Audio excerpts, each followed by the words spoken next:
This is WCN, the Whole Care Network. You talk, we listen.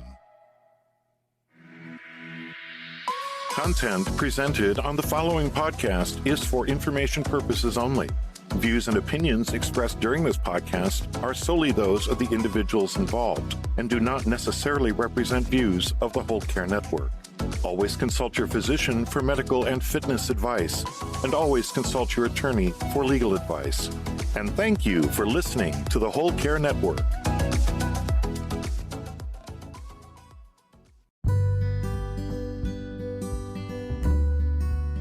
Welcome to Island Treasures, a place for caregivers to hear encouragement from other caregivers who, by sharing their experiences, offer helpful information and resources for your caregiving journey.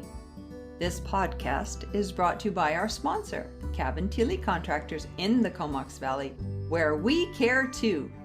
And I am your host and certified caregiving consultant, Alison Van Schie of Alongside Caregiver Consulting, from beautiful Vancouver Island in British Columbia, Canada. Have you ever been drawn to read a book or meet an author because of the book's title? Well, that's how today's podcast guest and I met. Her book, You're a Caregiver, Not a Saint, yeah right, spelled W-R-I-T-E, immediately captured my attention, and I reached out to the author, Ramos Lemasters. From the moment that she had received a call that her mom had had a massive stroke, through the next 8 years, she was a caregiver, not only for her mom, but also for her stepdad. And that's not all. She is the founder of Care Partners Resource and Consulting and a certified Journal to the Self Therapeutic Writing Instructor. So let's hear more directly from Lori about her caregiving journey and how therapeutic writing played a big part in her caregiving coping strategies, as well as with what she does now. So join me now as I welcome Lori. Thank you so much for joining me on the Island Treasures podcast for caregivers today, Lori. Hi, thanks for having me. This is my pleasure. Absolutely. So you have a lot to share. You have a caregiving history and you work with caregivers now, but let's visit your history first, if you don't mind, and Sure. Tell us a little bit about your caregiving story. Absolutely. So I was going along with my life, right? As we all do, just very happily set in my career. I had a wonderful home that was, 5 miles from my son and daughter-in-law and grandchildren. And like many who end up being caregivers, I answered the phone at about 11:30 at night to hear that my mother had survived a massive stroke. Oh.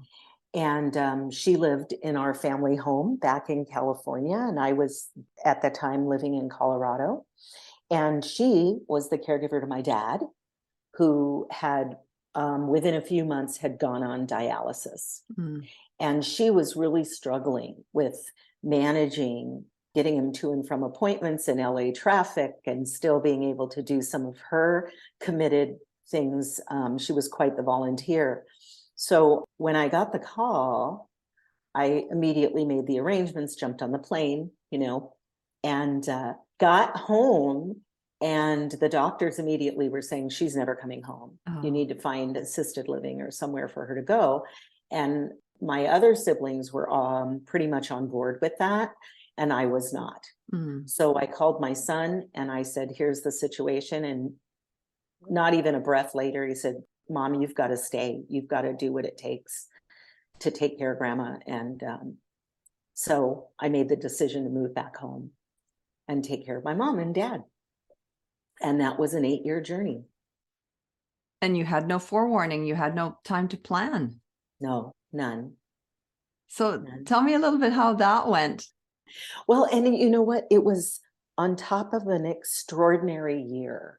So, and I have found, since, and we'll talk about that, the work that I do now, mm-hmm. But I have found in my work that this is pretty common. So this happened in 2001. And at the end of 2000, my ex-husband and I had decided to end a 26-year marriage that wasn't working at all. And so in January, I moved out and had moved into my own place, filed for divorce, not only preparing for my divorce, but my birth father passed away that month. Wow. March, the divorce became final. May, my stepdad started dialysis. And July, my mom had her stroke. Wow. And by August, I had sold everything and moved back home. Yeah. Okay. That's a whirlwind year and Yes. highly emotional. Yes, extremely. Yeah. Yeah. And so with the divorce, I had found a counselor.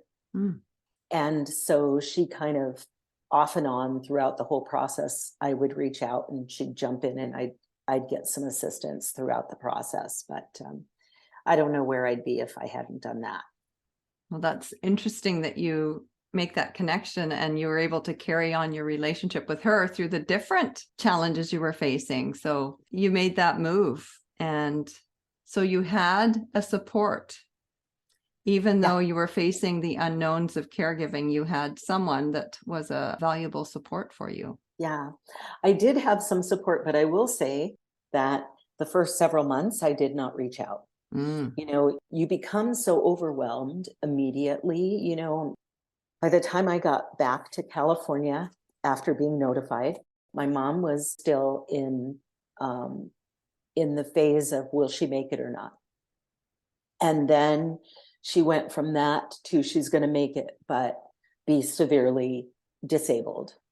And then from there, and that was about 8 weeks in that floor at UCLA.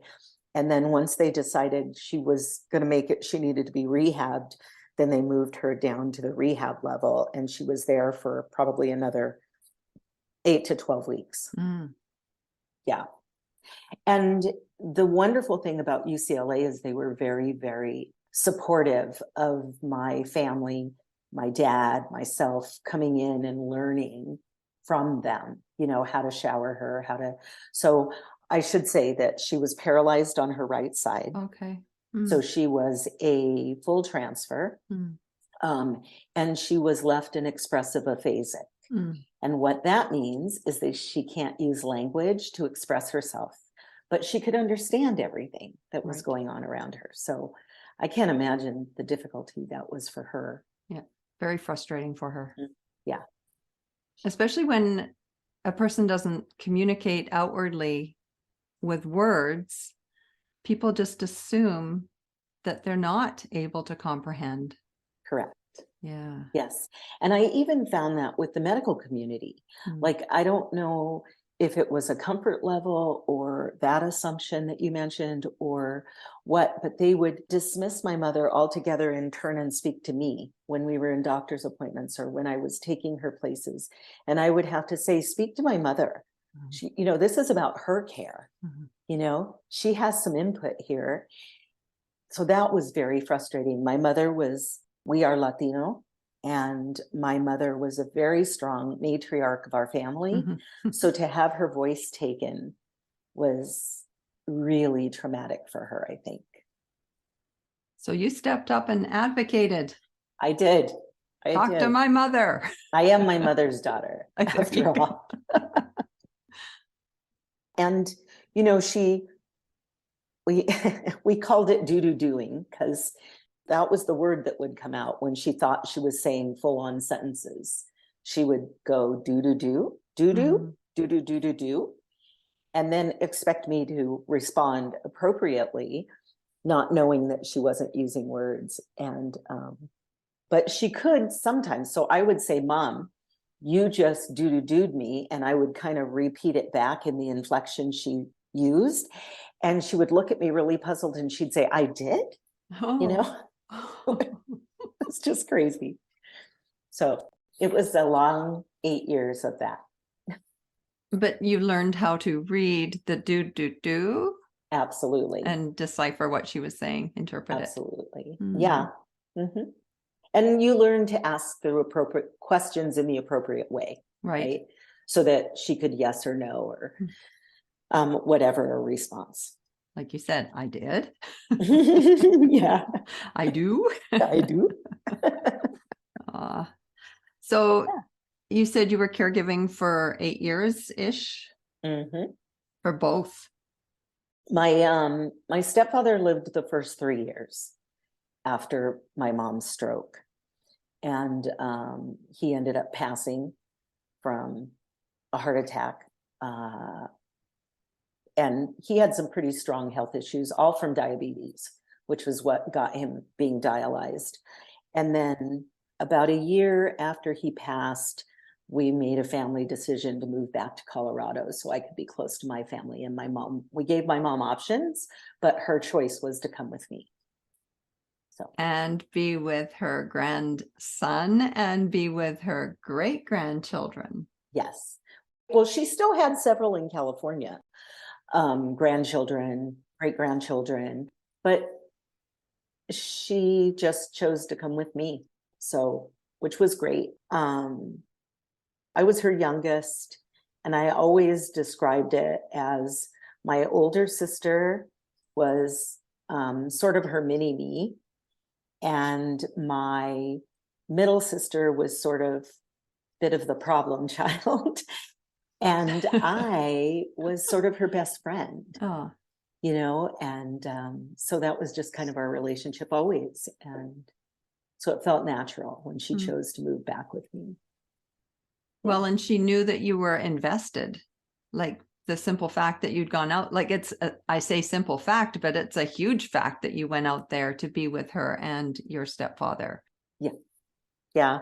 She also knew the sacrifice I made being away from my son and grandchildren, because it was very hard for me to be at that distance. You were caregiving for your stepfather while he was taking dialysis then as well. So you had to learn that. Yes.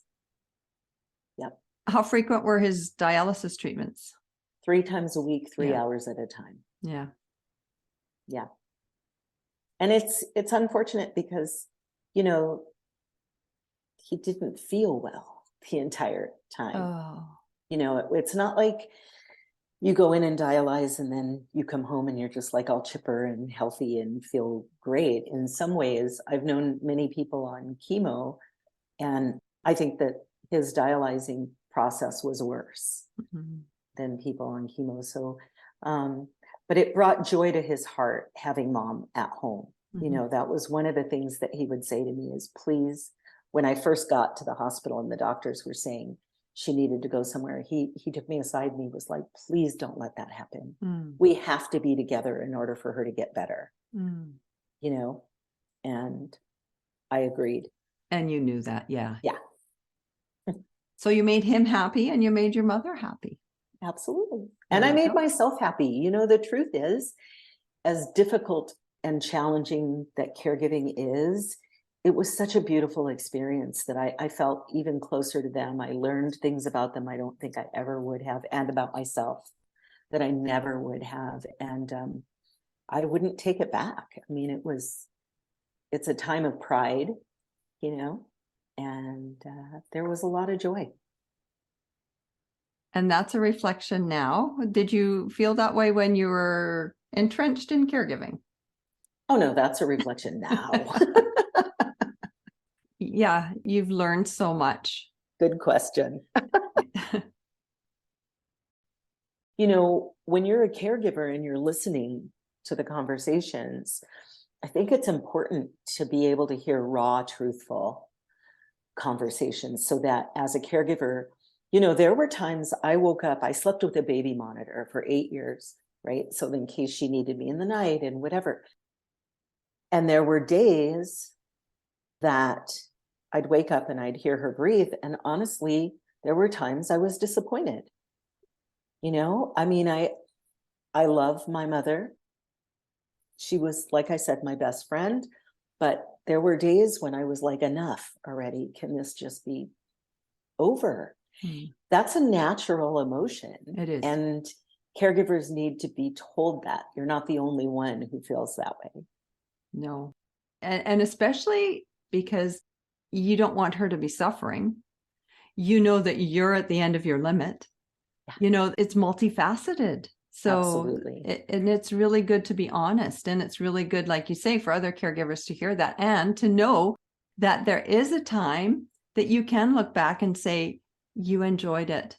You learned so much. You gained so much from it. So perseverance might be really difficult at the time, but reflection comes after. It does. It does. And, I tell caregivers a lot. That's where I like to talk about, like using a journal. That's why that's kind of my thing. And I tell them to keep a separate one.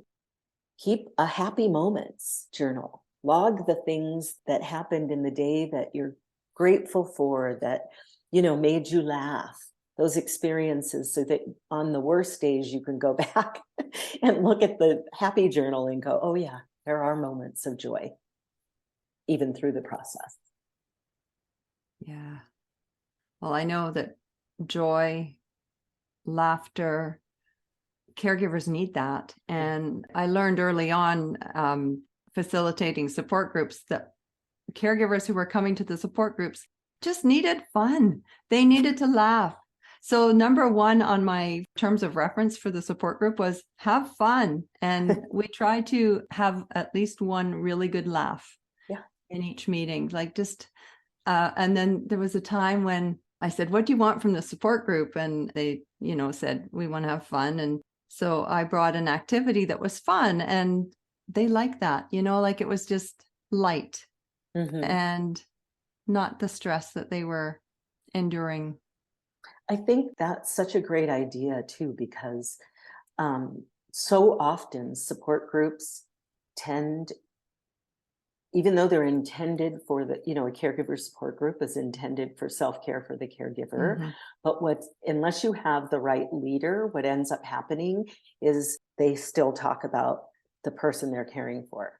Well, this happened and he did this and he's doing that. And does anybody have suggestions about that? Right.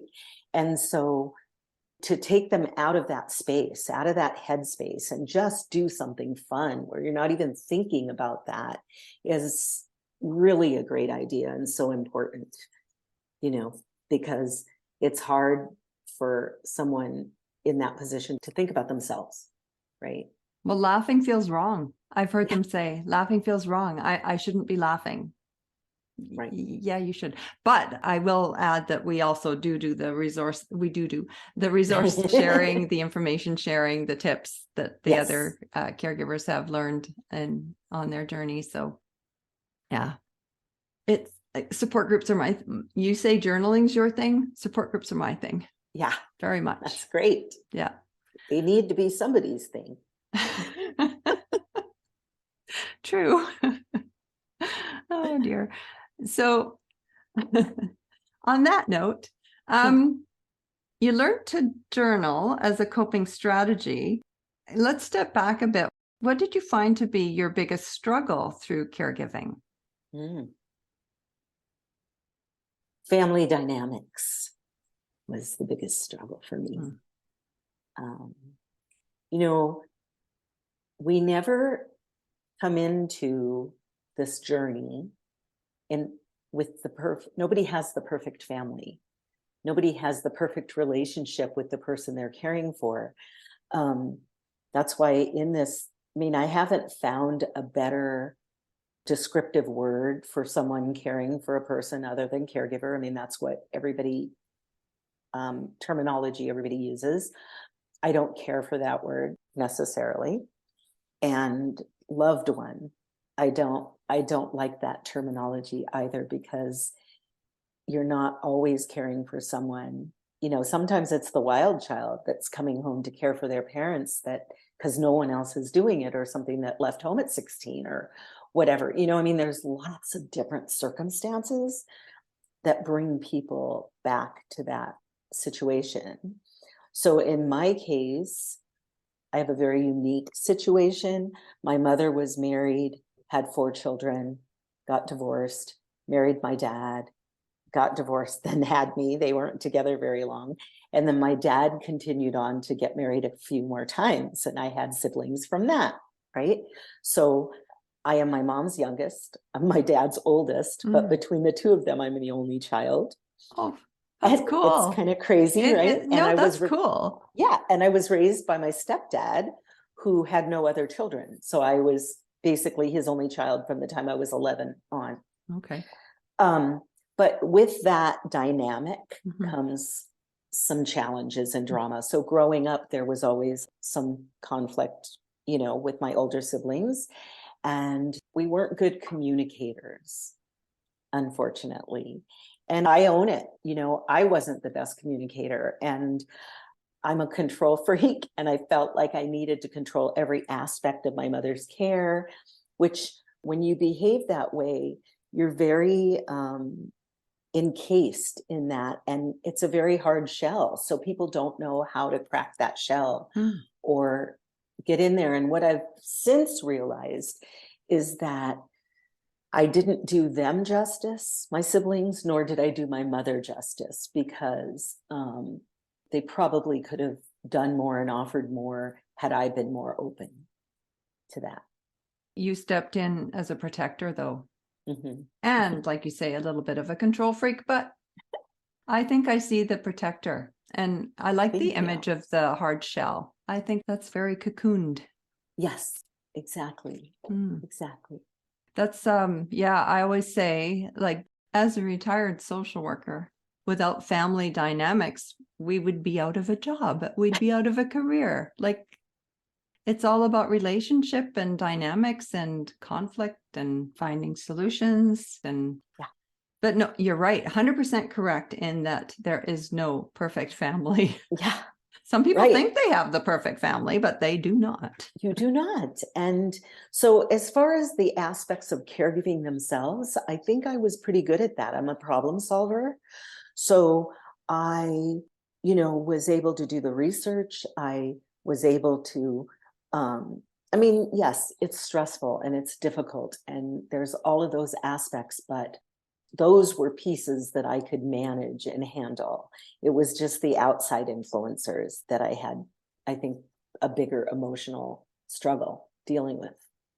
Well, thank you for that. I would suggest it's because you can't control other people. Well, and, I have a blog written about this, and it's about expectations and not voicing your expectations appropriately, right? So we have all these expectations of other people, whether they're capable of meeting your expectations or not. That's a whole other realm, right? And there's the whole, well, I expected them to do this. Well, did you voice that to them? Did you ask them to do it? No, you didn't. You just thought they should read your mind and step up and do it. And I was the queen of that, and again, hindsight, right? Yeah. It's an amazing thing, but the blessing is that the work I do now, I'm able to be humble enough to admit my mistakes and hope that it helps other people. Well, perfect segue into what you do now. So where would you like to start on that? Well, let's start with the website and the classes that I teach probably first. So I do a Zoom monthly workshop, basically, or I call them sessions, where they're a little bit of support group, they're a little bit education, and they're a little bit resource sharing. They're 90 minutes long. And what's that called? They're cathartic conversations.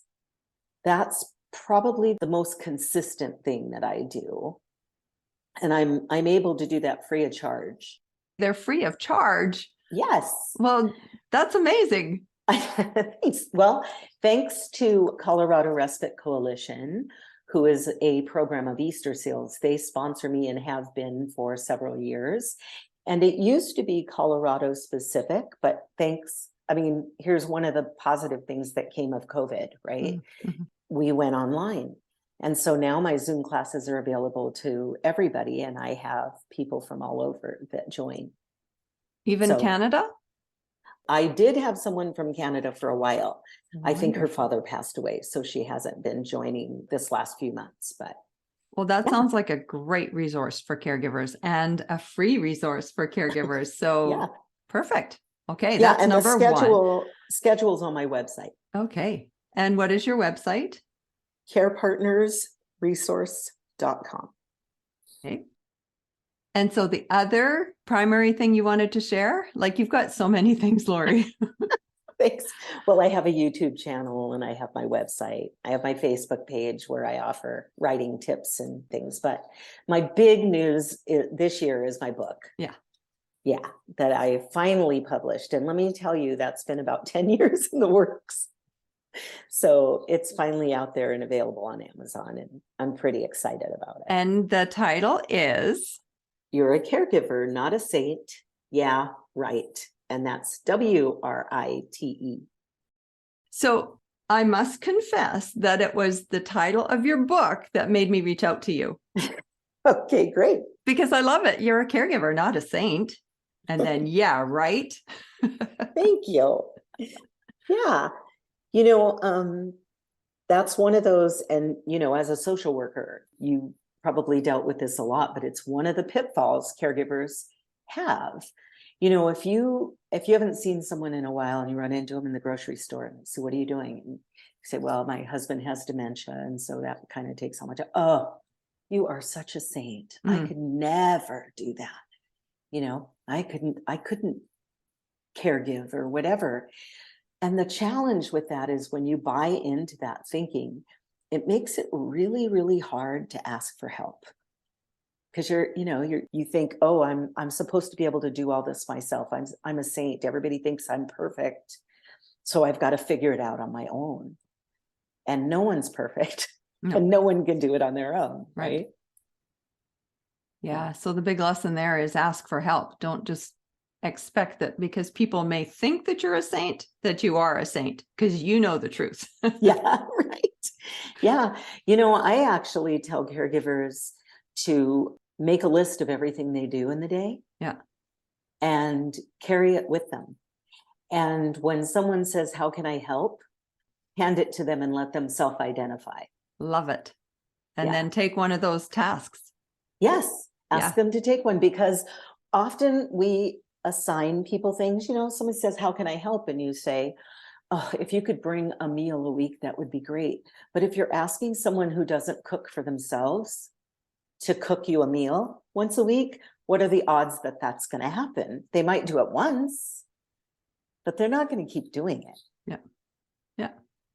So if you let them self-identify to do something that they're comfortable doing, more likely they will continue doing it. Yep. What their gift is, what they like to do. Yeah, for sure. Yeah. Yeah. Some people might like to run to the grocery store for you, or do a load of laundry for you, or clean your house. But yeah. I like that idea a lot. Thanks. Yeah. So let's talk a little bit more about your book, though. Sure. I just finished reading it. And so the first half of it is your caregiving story. And I love one thing that you said, and I didn't write it down, but it's about caregiving is from 0 to 100. And then after caregiving, it's back down from 100, right smack? Right to 0. Yeah. Yeah. And when caregiving becomes who you are, it can be really difficult to go back to it. I mean, most caregivers, I don't know any caregiver that goes back to who they were, because the caregiving experience changes you, right? And so we have this terrible tendency to think that we should just, put on our big girl pants and head back out, and now we're life is normal all over again. We don't allow ourselves the opportunity to really grieve and identify now, what is your life path? Who are you? For sure. So. And so the latter part of the book is to process many of the things that you are seeing as changes that have happened to you because of your caregiving experience. Yeah, or even during the caregiving experience. So one thing that I didn't mention when we were talking about how I coped, and I briefly touched on my therapist, Kay, but she actually is a world-renowned therapeutic journal writing instructor and therapist. And so that was something that she uses in her therapy sessions, is journal writing. And so it helped me so much through the 8 years. And I'm the first to admit I'm not a writer. I'm not a regular journaler. Most people journal when they're really happy or really sad or mad, right?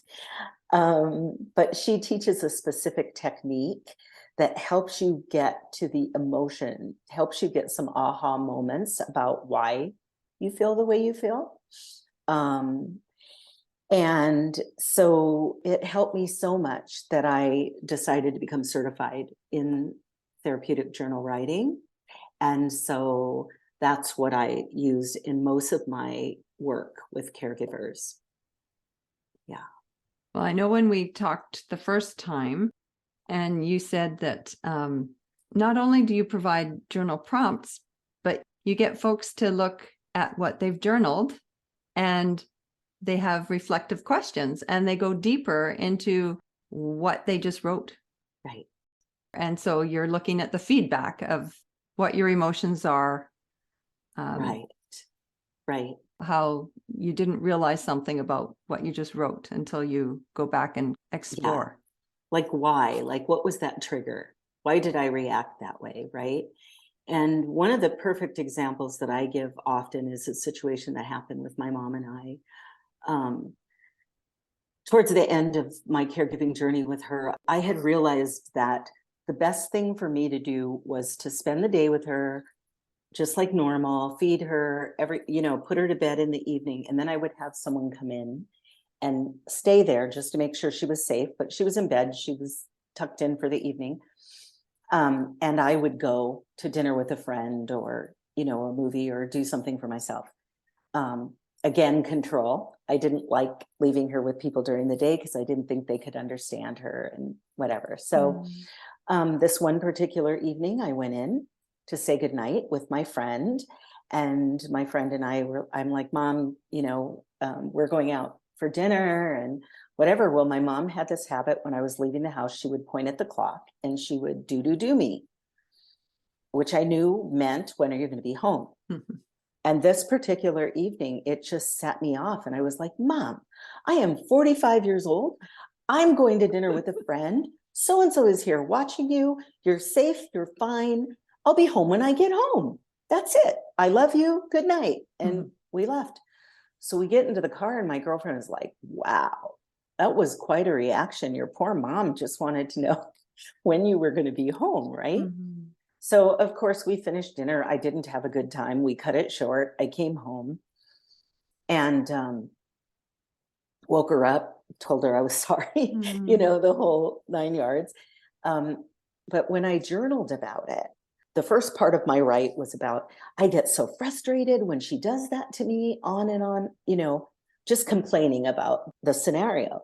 But then when I read it and I did my reflection, right, I did the feedback, what I came to be aware of was I was turning into that 16-year-old again, who was being curfewed when all of her friends got to come home at midnight and she had to be home at 10. Right.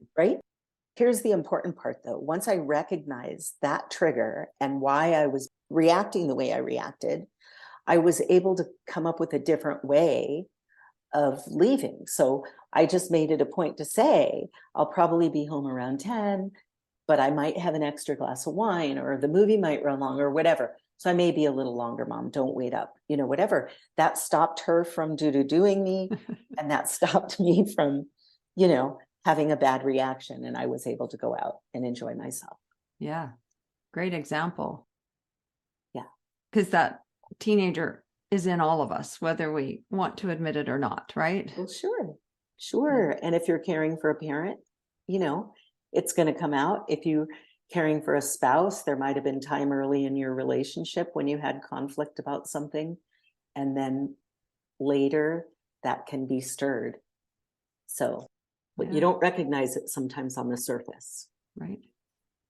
Yeah. And so you give 3 tasks to use to do the feedback or to get the feedback, but we won't share what those are. We will just suggest buying the book. Okay. But yeah, right. Yeah, right. WRITE. Yeah, that's really good. So you do workshops, right? I do. I do. And I'm imagining we'll start doing them more and more. I mean, COVID put a stop to a lot of things. So, but I've done a lot of breakout sessions for Alzheimer's Association and other organizations around the country. I haven't found a good way to do them online yet, but we do a lot of writing exercises in my online classes. Yeah. Those cathartic conversations sound really cool. I'd like to be a fly on the wall and be there for one of your 90-minute sessions. I think that would be really great. fun. Yeah. Sure. I have all sorts of people, sometimes professional caregivers, sometimes speakers, sometimes, and it's very interesting because it's not a large population that joins live typically, but I then post snippets of what we talked about and what the writing exercises are and some feedback. And if I do a PowerPoint, I will post the PowerPoint. And then I get hundreds of people that download that or watch the videos. Wow. The other thing that most people don't recognize is that there's a lot of different ways to journal, right?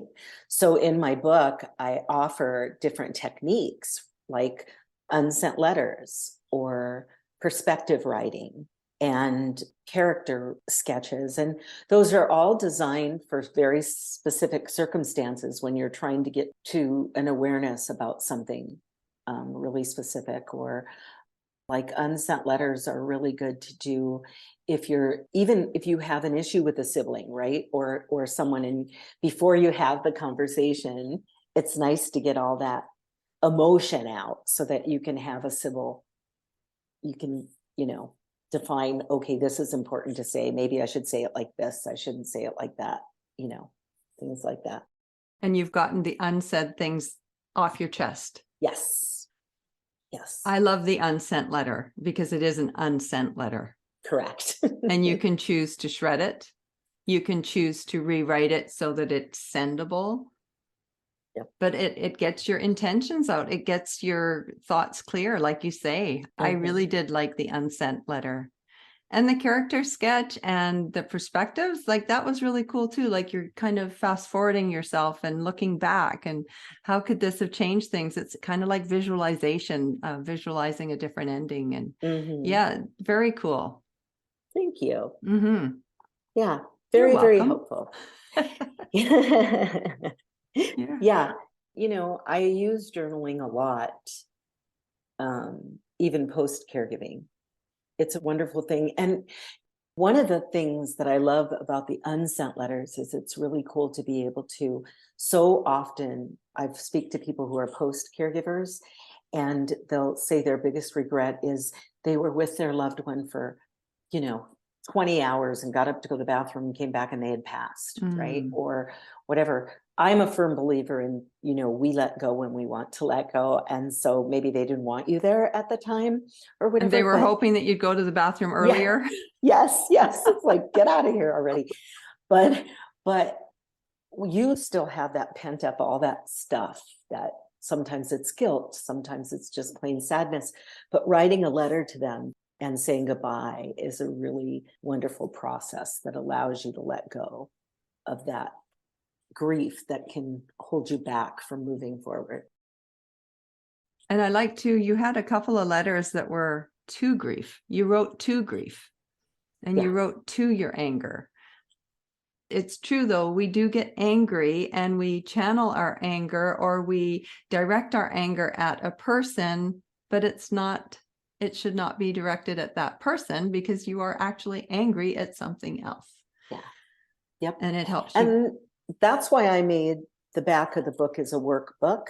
And I gave several prompts, both for the write and for the reflection write, because I want people to be able to use it over and over and over again.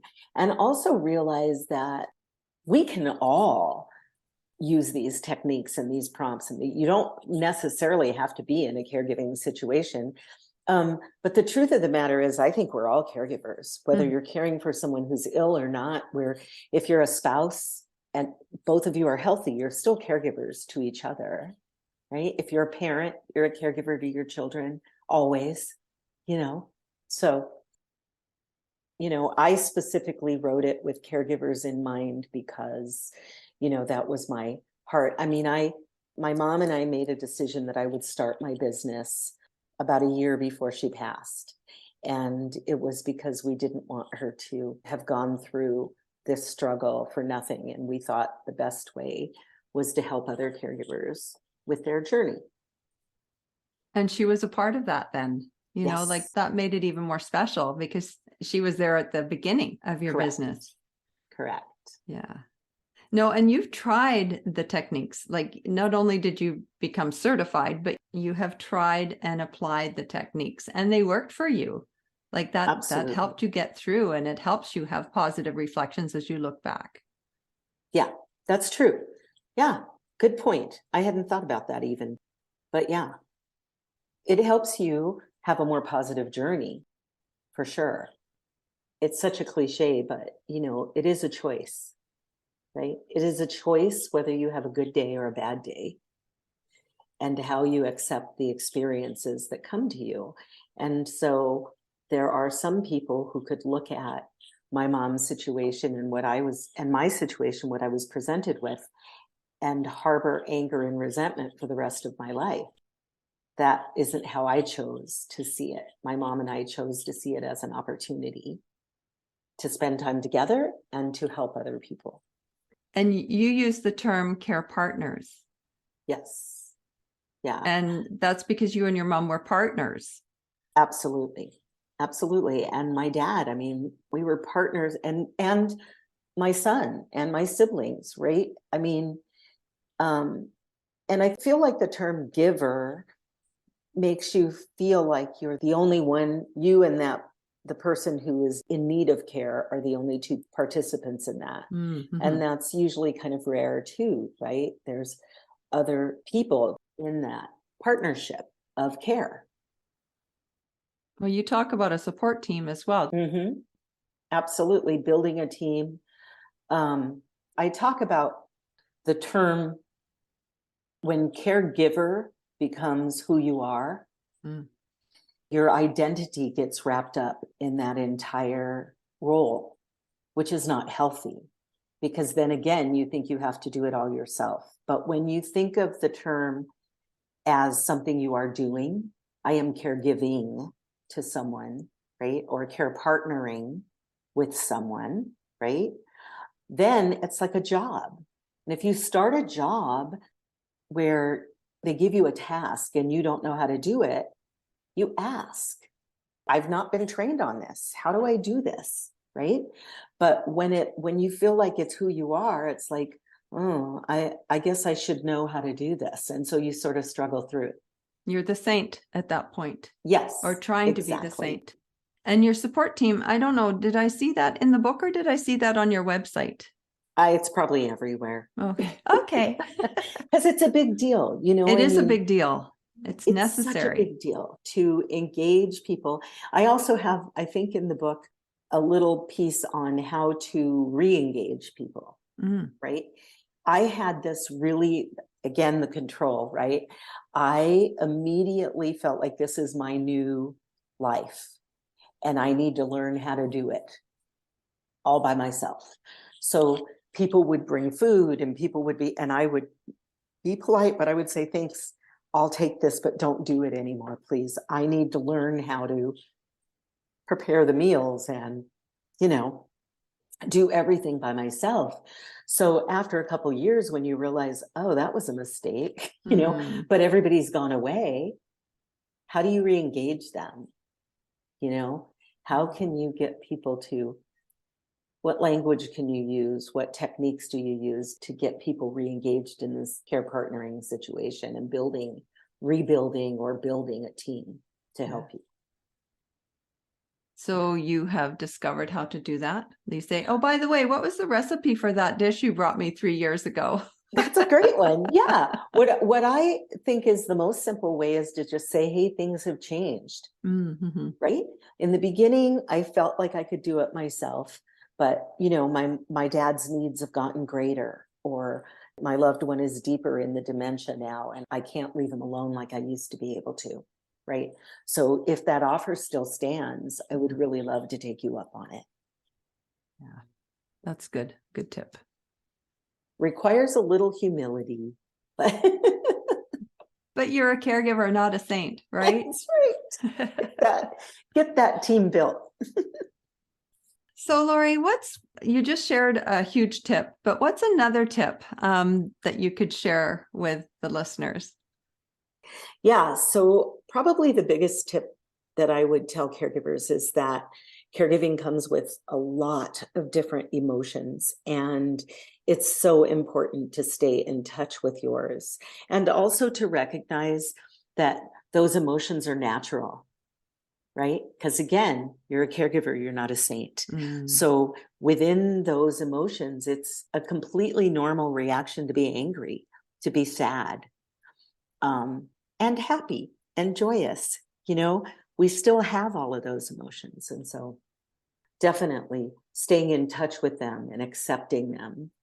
And when you get to a point when the sadder emotions, the angry emotions, those things start taking hold and you start maybe feeling depression or something, please reach out for help because that's not failing. It's necessary. Yeah. That's a great reminder. And depression. Huge. It is huge. And like you did have the counselor along the way that you could reach out to when you needed. Yes. And you learned from her and she was a resource, even though you weren't utilizing her all the way along. Yes. Yes. Statistically, the number of caregivers that don't outlive the person they're caring for is somewhere between 35 and 40%. It's a very high number. That is high. And I think a lot of that could be lowered if we recognized our emotions and our challenges and normalized getting help. So well, when we get so caught up in anything, if we take a step off our routine, we lose it. Yeah, goes out. Everything's out the window, right? Yeah. So there's so many great professionals out there, though, and good resources. I mean, even if you don't, a lot of caregivers don't have insurance because they're not working or they don't think they have the resources. But I know there are even free resources out there because mental health is it's sort of, I hate to use this term buzzword, but it's a big deal now. Yeah. And so it's a great opportunity for caregivers to take action and utilize those resources. Definitely. And speaking of resources, I think it's time for you to share how folks can reach you. I know we talked about your website, but do you want to just recap how folks can reach you? And then we're going to share a little tidbit about yourself. Okay. I have a website again. It's www.carepartnersresource.com. I have a Facebook page, which is Care Partners Resource and Consulting. I have a YouTube channel, again, Care Partners Resource. And on this YouTube channel, I have a lot of videos, some work I did with AARP, some work I've done called Tuesday Talks Outside the Box that are kind of fun. And then again, the recap that I do of the classes that I've taught, all of which usually have prompts, techniques, things like that, if you're interested in getting started in trying therapeutic writing. And then, of course, my book, which is available on Amazon. Or if you go to my website, there's a link there that'll take you directly to it as well. And I think we met over LinkedIn. Yeah, there's LinkedIn. Yeah, we LinkedIn. did. Yeah. And on LinkedIn, I'm actually under my name, which is Ramos Lemasters. Yeah. Excellent. And congratulations on the book. Thank you. On your YouTube channel. So I did just subscribe. I love that the Tuesday Talks Outside the Box are short. They're brief. That's the feedback I got from caregivers when I started Island Treasures. They wanted mini versions of the podcast because they don't have a lot of time a lot of the time. Right. So those Tuesday talks. Outside the box. I try to keep them 5 to 10 minutes. I try to keep most of my videos 5 to 10 minutes. The only ones that are a little longer than that are the AARP ones. Mm. Yeah. But yeah, 2 things caregivers don't have: time and money. I know. So Lori, I would love to hear a little tidbit about yourself. Okay. This is my real funny story that I love to use, and my mom, I know she'd get a kick out of it anyway. So one evening, well, first of all, let me just say we were coming up to a long weekend, and the caregivers that I had hired all wanted the weekend off. So it was just going to be my mom and I for like 4 days in a row. So I said, Mom, I'm going to the store to pick up some meals for the weekend and stuff, because I don't want to have to leave. I think it was going to be cold weather as well. And I'm like, we're just going to be in our PJs and just relax and whatever. So I said, is there anything special you would like to have for dinner? And she looked me straight in the eye and she said, sex. And then she went, oh, and I went, oh. And then we both laughed until we were almost wetting our pants. We were tears coming down our face. I mean, it was just the funniest thing. So, of course, this was sort of our humor. And so I said, I can't help you with that, Mom, but maybe we could have brats. And she just laughed. So, those are the funniest things that happen. And this is from your mother who had aphasia. So yeah, there's certain words that still come out. Right? Yes. Yeah, that was a funny one. Aw, that's cute. And you have several journals. Yes. And so that is something that you would have recorded in your happy moments, and that you could go back whenever you needed to read and lift your spirits. Mm-hmm. Yeah, that's in my happy journal. And I also think, I have the kind of relationship with my son and daughter-in-law and grandchildren that is,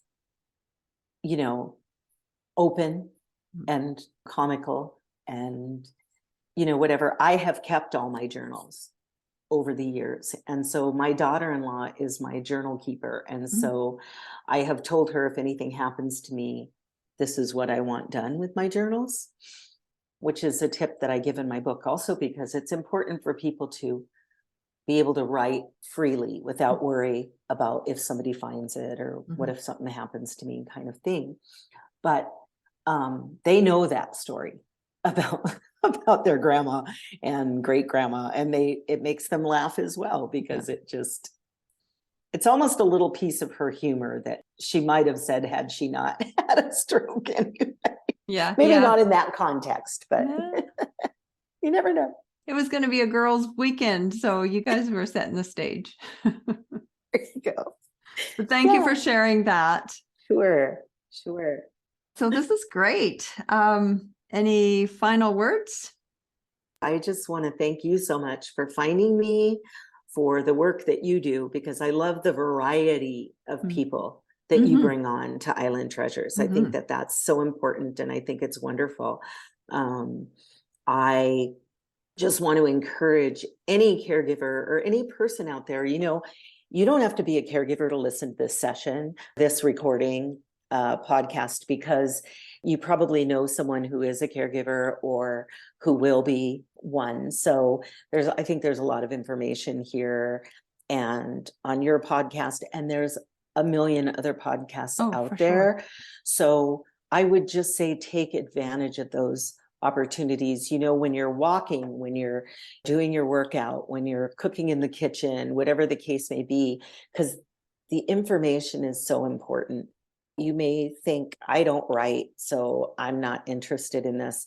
I would simply encourage you to give it a try. I walk you through pretty easily, and you don't have to be a writer to and nobody has to see it. Right. Yeah. And the benefits just outweigh everything. I mean, it really helps you manage those emotions, and it can help your caregiving journey turn from a huge struggle to a more positive experience. And that's really important. I do have one question that just time. How do caregivers find the time to write? So first of all, the longest that they would need for most techniques is 5 to 7 minutes. There are a couple techniques that take about 30 minutes, but there are moments throughout the day. You can get up a little bit earlier. You can go to bed a little later than your person you're caring for. You can do it if you're say your spouse is a big sports fan and they're watching football on Sunday or something, take a few minutes and do it. It really doesn't take a lot of your time. You don't have to have a fancy journal. There's composition journal books at Walmart for 88 cents. You just want to do it. And honestly, think of it as taking care of yourself. Yeah. Self-care. Yes. We really need to promote self-care. So yes. Absolutely. And that's one way we can do it, through journaling. Mm-hmm. Yeah. Yeah. Well, thank you, Lori. This has been fantastic. And I hope that folks will pick up a pen and start writing. And excellent. Pick up a copy of your book. Thank you, Allison. And you know what? If you do try it and you want more, go to my Facebook page because they're free tips and techniques. But I would love it if you threw some comments in there, just if you tried it. Right? Yeah. Yeah, right. Yeah, right. There are many takeaways from what Lori shared with us today, and I hope you're inspired to pick up a pen and start journaling, so you can try using writing for healing and self-care to turn your caregiving challenges into a positive experience. If you need tips to get started with therapeutic writing, check out Care Partners Resource and Consulting Facebook page. If you're interested in attending the monthly Cathartic Conversations, the schedule for upcoming sessions is available, with many other resources including the book and Lori's social media links, on her website, carepartnersresource.com. When we are able to accept that we are not saints, we may be less reluctant to ask for help. So if you are in the midst of your caregiving journey and need some supports, I invite you to tap into alongsidecaregiverconsulting.ca or the Alongside Caregiver Consulting Facebook page or Instagram account. And if you'd like to share your story as a guest on the Island Treasures podcast, please contact me by email, either through my website or at alongsidecaregiverconsulting@shaw.ca. And thank you for tuning in today, and to Lori Lemasters for sharing your caregiving story, your insights, and therapeutic writing knowledge to help us all learn how to process emotions, especially for a caregiving journey. If you don't want to miss future episodes of the Island Treasures podcast, be sure to subscribe. See you next episode.